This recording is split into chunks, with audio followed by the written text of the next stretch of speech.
Hey everyone, how's it going? It's either Randy Chavez coming at you today with a Veve Omi update video. Guys, if you're new, welcome. If you're not, welcome back. I love y'all. I would say hello to Dashi. Hello, Dashi. Commenting, like, subscribing is a free way to help support the channel. Non-free ways are Patreon and smashing that super thanks down below. And something about Wraithax at ETH domain name and not financial advice ever. Omi is up on the day about 0.8%, 0.8%, so almost 1%. Not really too much to write home about. It was up, but it's $516,000 in volume, so that's relatively normal, about the lower end of normal. We kept up pace with Bitcoin, and we outperformed like one or two things in the top 20, but for the most part, everything else outperformed us. It was a really good day for the markets and a pretty decent day for crypto as well, but I'll take the up day. Moving on. In the crypto world, it is nice to know that Square Enix has doubled down on NFT talk and has more blockchain projects in development. This is from pressstart.com. I thought it was really good. There was a couple of people on Twitter, if you go to that tweet thread, and they're just like, oh, NFTs, trash. And it's like, okay, we really need to start doing a better job at going and educating people on exactly what NFTs are and digital collectibles. And yeah, most of them are trash, but there's obviously a lot, especially ones like that Square Enix. They're not going to make crap. Again, Square Enix does all of the Kingdom Hearts games for Disney, and they do the Final Fantasy games as well. I think you're really going to go, and people are really going to accept it once it, get the gamers first, and then you'll get, the collectors. So I think, where does Veve fit in that? I think it's just going to benefit just from all the money going in, all the positivity, all the masses getting in. And then, yes, it is possible that you do have some overlap in between metaverses. When the Veveverse is launched and Square Enix launches stuff for other companies, well, what are you going to have? I mean, Ready Player Me is probably going to part with a decent amount of them. And even just having those avatars, which are really good between Earth 2 and between Veve, but also having an engine agnostic Veveverse, you're going to be able to switch around things with a bunch of others, a bunch of other companies. So I'm really, really excited about that. News on me. Shout out to Sean Sullivan, who is going to be coming on the podcast pretty soon. He's got a couple of announcements to do. He is a gallery artist and product design, and has another project coming out, and something about me doing another film project this year that I have to get super jacked for. Gonna be really exciting. So I don't know why there's this debate where people go and say, oh, hey, someone will notice that a particular floor is moving up, let's just say for partners, and you always have these people that don't check the blockchain, they don't check sales, they just say, oh, it's just because of delistings.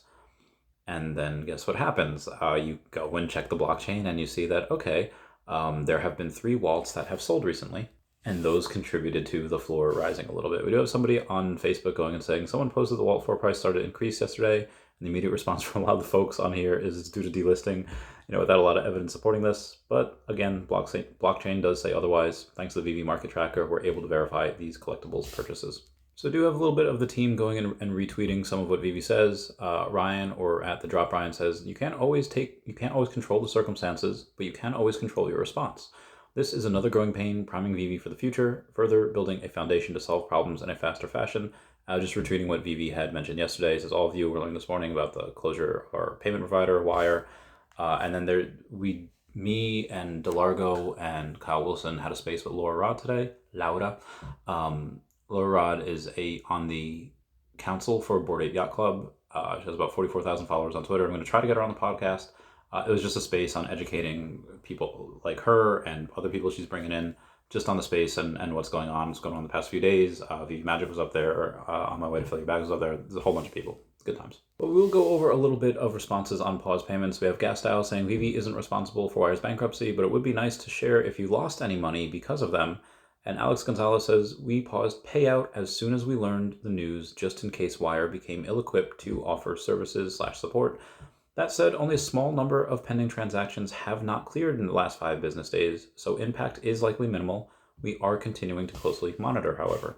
And he was not the only person that went in and said something. We had an update. Veve says pending transactions at time of payout suspension continue to move through the queue. Only a small number remain and are being monitored closely. We're working to replace our payment provider ASAP to resume services. Again, we appreciate your patience and understanding. But did people appreciate and understand? Not 100%. David had to come in and say, No Veve user will lose their funds. I repeat, no Veve user will lose their funds. So you heard it straight from the horse's mouth there. Speaking of David, we had Crypto Show 84 saying, what's your favorite fandom that you're still waiting to see on Veve? Hashtag Veve, hashtag Veve fam. And David, you responded, Pokemon. I am not sure of anything, but I don't think David would be teasing something like this unless the negotiations were at least still going on. You know, he had mentioned on Spaces a couple months ago that he was actually in talks. He didn't specify whether it was the Pokemon company or the Nintendo company, but he did say that they are talks, you know, with that company, and I hope negotiations are going well. What do we need to do? Do we have to raise money? I will do whatever it takes. Am I Captain America in Avengers Endgame? Because whatever it takes. Anyway, moving on. We did have Brockman Blockchain in Spaces tonight with Alex, and Brockman Blockchain does have an announcement coming in from the Feesh Cord saying, hey everyone, hope everyone is enjoying your first week into 2023. I'm deep in development of the card game as well as working on a couple other things of the year. I wanted to let you all know tonight I'll be on RevXG's AMA at 8 p.m. Eastern Standard Time. It will be recorded if time zones don't work out for you. It's not directly Feesh related, but it'll be a chill hangout and music from likely weird playlist that he made. I wonder why he made that particular music on his playlist. He says he wouldn't expect much alpha, but maybe some mini bits of things here and there. Happy Friday. Apparently it was pretty fun. Also, some other news that I've been finding in the market and stuff. That bond edition, or that second airdrop that they had for collecting that airdrop they had for collecting that second bond set, the poster set, that says 180 editions. That is really, really extraordinarily scarce. And most shoot. Okay, we're good. Okay, we're still filming. Most times when you have a collectible, like let's say Namor, that was up to $380. Why? Because you needed him to get the Shuri Black Panther. He went from $380 to like $55. Then up to 60, 70, 80, 90, and I think he's back down like 85 now, but he had a big drop off. For the Mickey Mouse collectible at All Aboard, that secret rare, it went from 300-ish to about 150-ish after the snapshot. Then it went back up to 175, then 200, then 255. And then with that again, James Bond airdrop, there was zero drop at all. Most you at least have at least a decent drop, and then you come back up slowly.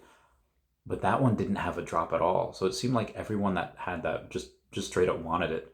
And there was no, you can make the argument that only true fans collected that, or people didn't care enough to get that airdrop. Either way, I thought that was really, really interesting. I think it's definitely one or the other.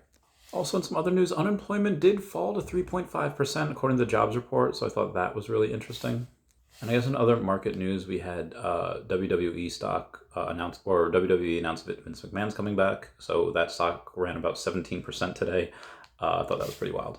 Also, we are getting RoboCop on Sunday, and then we also had an announcement, not exactly from Veve, but just from the gaming world in general, saying that RoboCop Rogue City is set for release on PC, PlayStation 5, Xbox Series XS, and Nintendo Switch in June of 2023.